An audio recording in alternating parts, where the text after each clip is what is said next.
नमस्कार साथियों, मैं देवाराम सारंग स्वागत करता हूं आप सबका सरोकार एग्री इंस्टीट्यूट के इस डिजिटल प्लेटफॉर्म पर। तो वे साथी या वे स्टूडेंट जो पहली बार अपने चैनल पर जुड़े हैं और पहली बार क्लासों को ले रहे हैं, वे चैनल को सब्सक्राइब कर लें और बेल आइकन के बटन को दबा दे प्रेस कर दे ताकि आने वाले वीडियो की नोटिफिकेशन है वो आपको मिलती रहे। अपन है जो कल की पिछली क्लास में है जो अपन ने बायोकेमिस्ट्री के जो fundamentals of biochemistry and biotechnology दी, जो बायोकेम 111 थी, उसका है जो सिलेबस एनालिसिस किया था। और आज गए अपन जो इसका है जो पहला लेसन है उसके बारे में जो अपन पढ़ने वाले हैं। इसका वैज्ञान पहले लेसन का नाम है importance of biochemistry, properties of water, pH and buffer. इसमें अपन को पढ़ना है बायोकेमिस्ट्री के महत्व के बारे में पढ़ना है। अपन को जल, बफर विलयन और जो ये पीएच है इसके है जो अपन को गुण धर्मों के बारे में पढ़ना है, इनका अध्ययन करना है। तो अपन है जो इसमें है जो आज पढ़ेंगे। और अगर मैं आपको बता दूं कि इसमें है जो अपन जो भी पढ़ेंगे वो है जो एग्जाम की दृष्टि से और कम्पिटेटिव एग्जाम की दृष्टि से बहुत ही महत्वपूर्ण रहने वाले हैं। अपन बीएससी में अपन जो भी क्वेश्चन आएंगे वो यहीं से आएंगे, तो ध्यान से क्लास को देखना और अपने दोस्तों के पास भी शेयर करना न भूलना। तो आज है अपन जो शुरू करते हैं अपने लेसन। अगर अपन बात करें, आज अपन पढ़ने वाले बायोकेमिस्ट्री के बारे में। किसके बारे में पढ़ेंगे? बायोकेमिस्ट्री। बायोकेमिस्ट्री, अगर अपन बायोकेमिस्ट्री की बात करें तो बायोकेमिस्ट्री शब्द है वो ग्रीक भाषा के शब्द से बना है। कौन से शब्द? ग्रीक भाषा के दो शब्दों से बना है। कौन सी भाषा के? ये ग्रीक भाषा के शब्दों से बना है। बायोकेमिस्ट्री शब्द है ग्रीक भाषा के दो शब्दों से बना है। बायो प्लस केमिस्ट्री, किससे बना? बायोस, ग्रीक भाषा के शब्द बायोस और है जो केमिस्ट्री से है जो मिलकर बना है। बायोस का मतलब होता है जीव। क्या होता है? जीव। यहाँ जो लाइफ होती है जीवन होता है। बायोस का मतलब क्या होता है? लाइफ। लाइफ यहाँ जीवन, यहाँ इसको है जीवन बोलते हैं। और केमिस्ट्री मतलब होता है रसायन। क्या होता है? रसायन।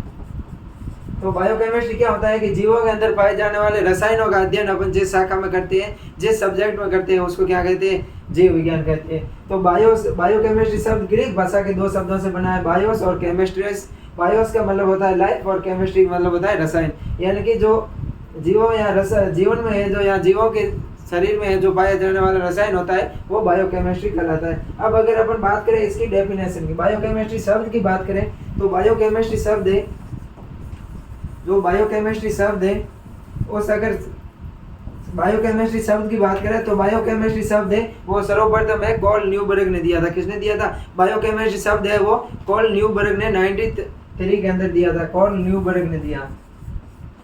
कॉल न्यूबर्ग नामक वैज्ञानिक ने 1903 में है जो इस शब्द का है जो प्रतिपादन किया था, यहाँ इस शब्द को है जो दिया था। सबसे पहले बायोकेमिस्ट्री शब्द यहाँ जैव रसायन शब्द, बायोकेमिस्ट्री यहाँ जैव रसायन शब्द का प्रयोग किसने किया? तो सबसे पहले है जो कॉल न्यूबर्ग ने 1903 में किया है। ऐसे क्वेश्चन है जो न्यू टाइप आता है या जो मिड टर्म के एग्जाम होते हैं उन मिड टर्म या न्यू टाइप में जो अपन को पूछते रहते हैं। और उसके अलावा ये कंपटीशन पीडीपीजी, डब्ल्यूएओ, एएफओ में जो पूछे जाने वाले सवाल है। उसके अलावा अगर अपन इसकी परिभाषा देखें तो बायोकेमिस्ट्री क्या होती है कि जीव विज्ञान की वो शाखा जिसमें जीवों के शरीर में होने वाली जैव रासायनिक क्रियाओं तथा उसके अंदर पाए जाने वाले रसायनों का जो अध्ययन किया जाता है वो क्या होती है? बायोकेमिस्ट्री होती है। अगर अपन इसके डेफिनेशन की बात करें, परिभाषा की बात करें, परिभाषा की बात करें अगर अपन डेफिनेशन क्या होती है बायोकेमिस्ट्री की, तो बायोकेमिस्ट्री एक जीव विज्ञान की शाखा है। किसकी है? जीव विज्ञान की शाखा है। ये बायोलॉजी की शाखा है, जीव विज्ञान की वह शाखा जिसके अंतर्गत अपन जीव विज्ञान की शाखा के अंतर्गत किसका अध्ययन करेंगे? तो जिसके अंतर्गत है अपन जीवों के अंदर पाए जाने वाले रसायनों तथा जो जीवों के अंदर पाई जाने वाली जैव रासायनिक अभिक्रिया है जीवों के शरीर में होती है उनका अध्ययन करते हैं। जीव विज्ञान की वह शाखा जिसके अंतर्गत जीवों के शरीर में होने वाली जैव रासायनिक अभिक्रियाओं, जीवों के शरीर में होने वाली जैव रासायनिक अभिक्रियाओं, जो जीवों के शरीर में यह जो जैव रासायनिक अभिक्रियाएं होती है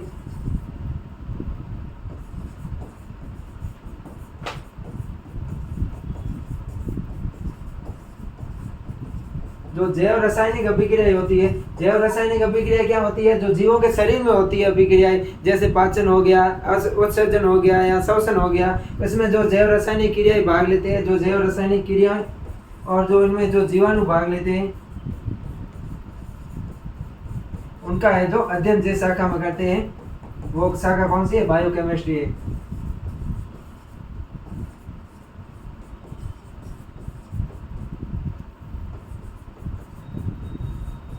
उसे बायोकेमिस्ट्री या जैव रसायन कहते हैं। तो ध्यान रखना, अगर पूछे क्वेश्चन आ सकता है 2 नंबर वाली जो परिभाषा होती है उसमें है जो ऐसे क्वेश्चन आते हैं कि बायोकेमिस्ट्री पर जैव रसायन क्या होती है। तो जैव रसायन जीव विज्ञान की वो शाखा जिसके अंतर्गत जीवों के शरीर में होने वाली जैव रासायनिक अभिक्रियाएं तथा जीवों के शरीर में पाए जाने वाले रसायनों का है जो अध्ययन किया जाता है उसे क्या कहते हैं, उसे है जो जैव रसायन कहते हैं। अब अपन देखते हैं इंपॉर्टेंस के बारे में। इंपॉर्टेंस क्या है बायोकेमिस्ट्री के महत्व की बात करें, अगर इंपॉर्टेंस ऑफ बायोकेमिस्ट्री की बात करें,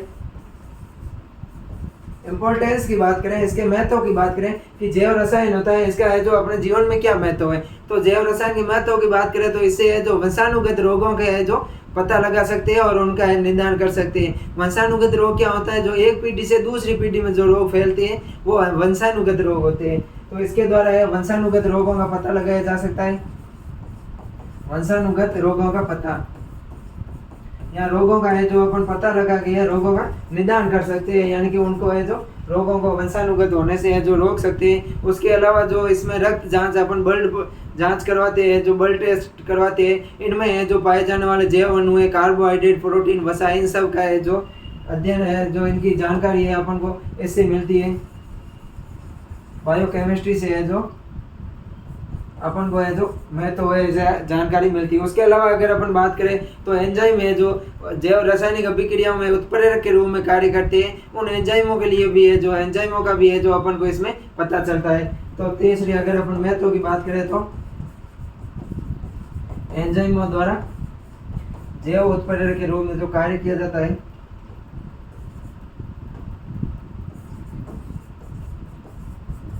कौन सी अभिक्रिया को है जो एंजाइम है जैव उत्प्रेरक करेंगे, यानी कि जो अभिक्रिया के वेग को बढ़ाएंगे या घटाएंगे, उनकी जानकारी मिलती है। उसके अलावा अगर अपन बात करें तो वंशानुक्रम के ज्ञान को पता चलता है अपन को, किस वंशानुक्रम का जानकारी पता चलती है अपन को।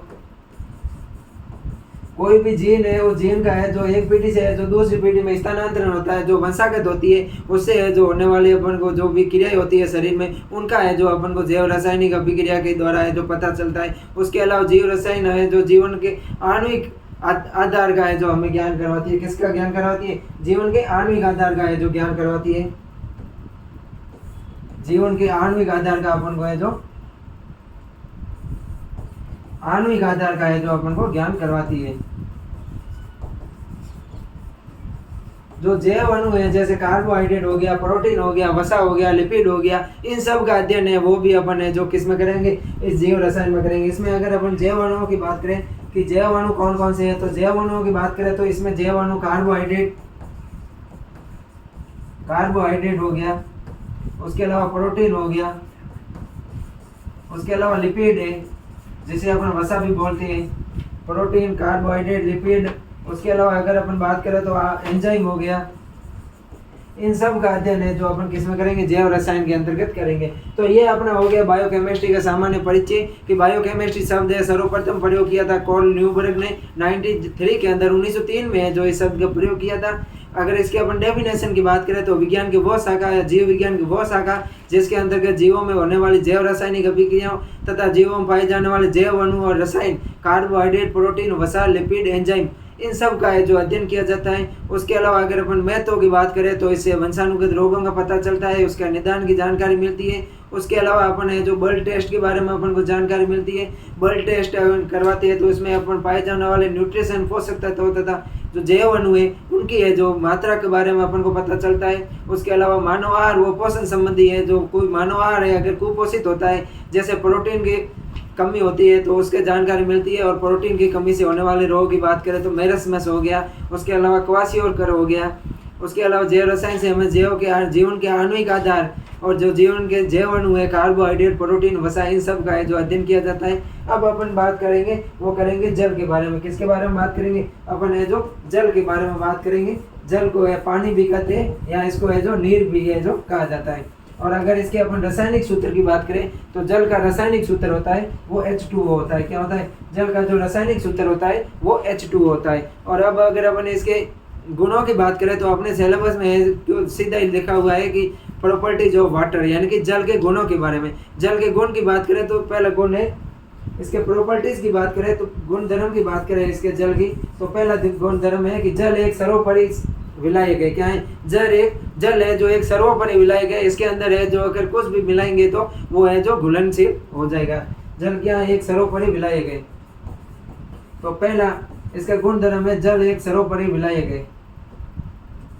इसके अंदर अपन कुछ भी मिलाएंगे तो वो है जल है जो अपने अंदर है उसको घोल लेगा। उसके अलावा अगर अपन दूसरे इसके कैरेक्टर की बात करें तो पृथ्वी सतह पर है ये बहुतायत मात्रा में पाया जाता है। जल है जो ठोस, द्रव तथा गैस तीनों अवस्था में पाया जाता है।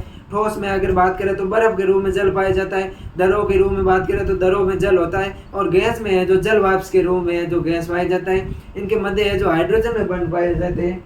दूसरे अगर बात करें तो यह पृथ्वी पर सर्वत्र मात्रा में पाया जाने वाला है, सर्वव्यापी है। पृथ्वी पर सर्वव्यापी मात्रा में पाया जाता है। हर जगह है जो जल पृथ्वी पर है पाया जाता है। उसके अलावा बात करें तो इसका जो आणविक मान होता है जल में पाए जाने वाले H+ और OH- आयन होते हैं। इन H+ और OH- आयनों का गुणनफल होता है वो 25 डिग्री सेल्सियस पर है तो सामान्य 10⁻14 m के बराबर होता है। अगर अपन इसके आणविक मान की बात करें, आणविक गुणनफल की बात करें, जल का आणविक गुणनफल होता है, वो जल का आणविक गुणनफल होता है 25 डिग्री सेल्सियस तापमान, कमरे के तापमान पर है। Kw की अगर अपन बात करें तो 10⁻14 मोल होता है। कितना होता है? 10⁻14 मोल होता है। उसके अलावा बात करें तो जल एक उदासीन प्रकृति का होता है। कौन सी प्रकृति होता है? जल है जो शुद्ध जल होता है, पीने वाला जल होता है, वो उदासीन प्रकृति का होता है। और जल एक कार्बनिक यौगिक होता है, जो है कार्बनिक और ध्रुवीय यौगिक होता है। क्या होता है? जल एक अकार्बनिक यौगिक होता है। कौन सा होता है? जल अकार्बनिक यौगिक होता है, अकार्बनिक यौगिक होता है। और ये ध्रुवीय प्रकृति का होता है। कौन सी प्रकृति का होता है? ध्रुवीय प्रकृति का होता है, जिसमें है जो H+ और OH- आयन है जो पाए जाते हैं ध्रुवीय प्रकृति के होते हैं। और अध्रुवीय प्रकृति के वे होते हैं जिनमें आयन है जो नहीं पाए जाते। उसके अलावा बात करें तो जल स्वादहीन, रंगहीन और गंधहीन होता है। और अगर इसके क्वथनांक मान की बात करें तो वो होता है 100 डिग्री सेल्सियस। जल का क्वथनांक कितना होता है? जल के अगर क्वथनांक की बात करें तो जल का क्वथनांक होता है 100 डिग्री सेल्सियस। 100 degree Celsius. क्वथनांक क्या होता है कि किसी भी द्रव को अगर अपन है जो गर्म करते हैं तो वो वाष्प के रूप में है जो बदलना शुरू हो जाता है, वो क्वथनांक मान होता है। तो 100 डिग्री सेल्सियस पर है जो जल गैस के रूप में या वाष्प के रूप में है जो बदल जाता है। उसके अलावा जल के हिमांक बिंदु की बात करें या जमाव बिंदु की बात करें, हिमांक बिंदु की बात करें तो जल का जो हिमांक बिंदु होता है वो होता है 0 डिग्री सेल्सियस। कितना होता है? 0 डिग्री सेल्सियस होता है। अर्थात जल है जो 0 डिग्री सेल्सियस पर है जो जमना शुरू हो जाता है। उसके अलावा अगर अपन बात करें तो जल में है जो ये H+ और OH- आयन्स होते हैं, इनका है जो गुणनफल होता है, आणविक गुणनफल, जिसको अपन Kw के नाम से कहते हैं, तो वो कितना होता है? 10⁻14 होता है। अब अपन बात करने वाले हैं pH के बारे में। किसके बारे में बात करेंगे? अब है वो अपन बात करेंगे pH के बारे में बात करेंगे, क्योंकि अपने सिलेबस में इतना ही लिखा हुआ है कि जल का है जो गुणनफल बताना। अगर अपन pH की बात करें तो pH क्या होता है कि pH होता है वो 1 लीटर विलियन में उपस्थित H+ आयनों की सांद्रता होती है। क्या होती है? pH की बात करें तो pH 1 लीटर विलियन में उपस्थित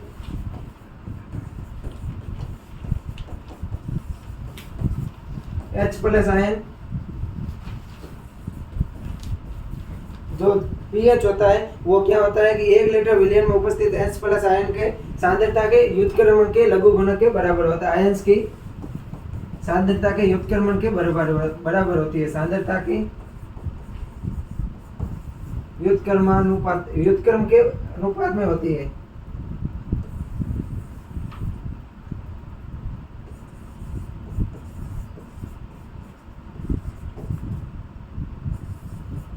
जो pH होता है वो क्या होता है? 1 लीटर विलियन में उपस्थित जो H+ आयन्स होते हैं वो H+ आयन्स के है जो व्युत्क्रमण के लघु गुणक के मान के बराबर होती है। व्युत्क्रम के लघु गुणक के मान के है जो बराबर होता है वो pH होता है।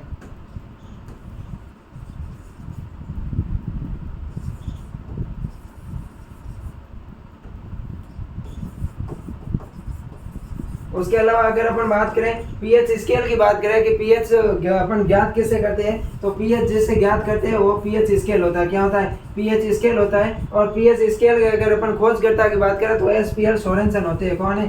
पीएच स्केल की खोजकर्ता की बात करें तो पीएच स्केल की खोजकर्ता है वो एसपीएल सोरेनसन ने की थी। किसने की थी? एसपीएल सोरेनसन नामक वैज्ञानिक ने तो पीएच स्केल की खोज की थी। और जो पीएच होता है वो है जो 0 से 14 तक की है जो स्केल होती है, कितने तक की होती है, 0 से 14 तक की स्केल होती है। और इनके बीच में होता है वो होता है 7 से कम यानी कि 0 से 6.99 तक, 0 से 6.9 तक है जो होता है वो होता है अम्लीय। और जो 7.1 से जो 14 तक होता है वो विलयन होता है क्षारीय। और जो 7 होता है वो होता है उदासीन। अम्लीय विलयन में जो H+ आयन की सांद्रता है वो अधिक होती है, और जो क्षारीय विलयन होता है इनमें जो OH- आयन की सांद्रता है वो अधिक होती है। इसके बारे में सर्वप्रथम SPL सोरेनसन ने है जो पीएच माप या पीएच स्केल के बारे में है जो अपन को बताया था। उसके अलावा बात करें पीएच का क्या महत्व है, तो पीएच है वो शरीर में है जो जैव रासायनिक अभिक्रियाएं होती है उनमें जो एंजाइम होते हैं उनके जो उत्प्रेरण की है जो हमें जानकारी देता है। सामान्यतः जो उत्प्रेरक होते हैं वो है जो 5.5 से 6.5 तक का पीएच होता है, उस पर है जो कार्य करती है। अब अगर अपन बात करें इसके महत्व की, किसकी बात करें, इसके महत्व की बात करें कि पीएच का है जो क्या महत्व है, इंपॉर्टेंस की बात करें, पीएच के इंपॉर्टेंस की बात करें या पीएच के महत्व की बात करें, तो इसमें पहला है कि यह है जो जीवों के अंदर पाए जाने वाले उत्तकों की रसायन का अपन को पीएच अम्लता और क्षारीयता के बारे में बताता है। इसकी जो शरीर के अंदर जो उत्तक होते हैं उत्तकों के रसायन के बारे में है जो अपन को बताता है कि उत्तकों का जो रसायन की अम्लता और क्षारीयता की है जो अपन को जानकारी देता है, उसके पीएच मान की जानकारी देता है। अगर अपन बात करें तो जो रक्त होता है, रक्त का पीएच मान कितना होता है, 7.4 होता है। रक्त का पीएच मान कितना होता है, रक्त का पीएच मान 7.4 होता है, यानी कि ये रक्त है जो हल्का क्षारीय पदार्थ होता है। कैसा होता है, रक्त है जो हल्का क्षारीय पदार्थ होता है और ये संयोजी उत्तक होता है। उसके अलावा अगर अपन बात करें तो शरीर के जो तरल होते हैं, तरल पदार्थ होते हैं, उसका पीएच मान होता है 5.8। शरीर के तरल पदार्थ की बात करें अगर तो इसका मान पीएच मान होता है वो 5.8 होता है, यानी कि हल्का अम्लीय होता है। और अगर अपन बात करें जो आमाशय का रस होता है, आमाशय के रस की बात करें, अगर आमाशय के रस की बात करें तो आमाशय का रस का पीएच होता है वो होता है 0.9 होता है, बहुत ही अम्लीय तनु अम्लीय होता है। उसके अलावा अगर अपन बात करें तो अपन को पीएच है जो मृदा विलयन में आयन अवशोषण की है जो जानकारी को है बताता है। अगर किस पीएच पर है जो आयन अवशोषण अधिक होगा, अगर पीएच मान है कम होगा, अम्लीय मृदा होगी, या अगर क्षारीय मृदा होगी तो पौधों को है जो आयन अवशोषण में है जो दिक्कत आएगी, यानी कि पौधों के आयन अवशोषण की क्षमता में है जो कमी आएगी। उसके अलावा बात करें तो अपन को है जो विभिन्न प्रकार के जो उद्योग है जैसे अल्कोहल उद्योग हो गया, शुगर उद्योग हो गया, इनमें है जो पीएच मान है उनको अम्लता और क्षारीयता निर्धारण करवाने की जानकारी देता है। उसके अलावा अगर अपन बात करें तो अगला है अपना बफर विलयन। कौन सा है, बफर विलयन। कि बफर विलयन के गुणों को भी है अपन को बताना है। बफर सॉल्यूशन क्या होता है, बफर सॉल्यूशन क्या होता है, वो विलयन जिसका पीएच मान है वो आरक्षित रहता है, अर्थात उसके अंदर थोड़ी मात्रा में अम्ल अथवा थोड़ी मात्रा में क्षार मिलाने पर भी है तो उसका पीएच मान है जो चेंज नहीं होता है, परिवर्तित नहीं होता है, वो विलयन क्या होता है, बफर विलयन होता है। बफर सॉल्यूशन की बात करें तो वो विलयन, कौन सा विलयन, वह विलयन जिसका जो पीएच मान होता है वो आरक्षित होता है, जिसका पीएच मान, अगर अपन इसके पीएच मान की बात करें तो पीएच मान आरक्षित रहता है, अर्थात इसमें है जो थोड़ी मात्रा में है जो अम्ल अथवा क्षार मिलाने पर है जो उसका पीएच मान में परिवर्तित नहीं होता। अगर अपन थोड़ी मात्रा में अम्ल या इसके अंदर थोड़ी मात्रा में अगर अपन क्षार मिलाते हैं तो भी उसका पीएच मान है वो पीएच मान है जो अपरिवर्तित रहता है, पीएच मान है जो परिवर्तित नहीं होता, वो बफर विलयन होता है। अगर अपन बफर विलयन के है जो इसके गुणों की बात करें तो बफर विलयन है जो इसे पीएच मान है जो निश्चित रहता है। इसको अगर अपन कितने भी समय तक रख दें, 2-3 वर्ष तक अगर बफर विलयन को रख दें तो भी इसका पीएच मान निश्चित होता है। उसके अलावा अगर बात करें तो जल में मिलाकर, अगर अपन इस बफर विलयन में जल को मिलाते हैं, जल को मिलाकर तनु भी करते हैं तो भी इसका पीएच मान है वो निश्चित रहता है। या फिर अगर जल के अंदर अपन इस बफर विलयन में है जो तनु अम्ल या तनु क्षार की कुछ बूंदे डालते हैं तो भी है इसका पीएच मान निश्चित रहता है। मृदा के अंदर बफर विलयन है जो बहुत ही महत्वपूर्ण भूमिका निभाता है। तो आज के है जो अपन इस लेसन में है जो जैव रसायन का महत्व, इसकी परिभाषा, शब्द के बारे में पढ़ा। उसके अलावा अपन ने जल के गुण पढ़े, उसके अलावा अपन ने जो बफर विलयन के गुण पढ़े और अपन ने जो पीएच के है जो गुण पढ़े। तो अपन है जो कल की अगली क्लास में है जो अपन है जो कार्बोहाइड्रेट को शुरू करेंगे। तो मुझे आशा है कि जो आज आपको सब पढ़ाया गया है ये आपको समझ में आ गया होगा। और अभी तक है जो आपने वीडियो को शेयर नहीं किया है तो अपने दोस्तों के पास वीडियो को शेयर कर दीजिए। तो मिलते हैं नेक्स्ट क्लास में, तब तक के लिए थैंक यू, धन्यवाद।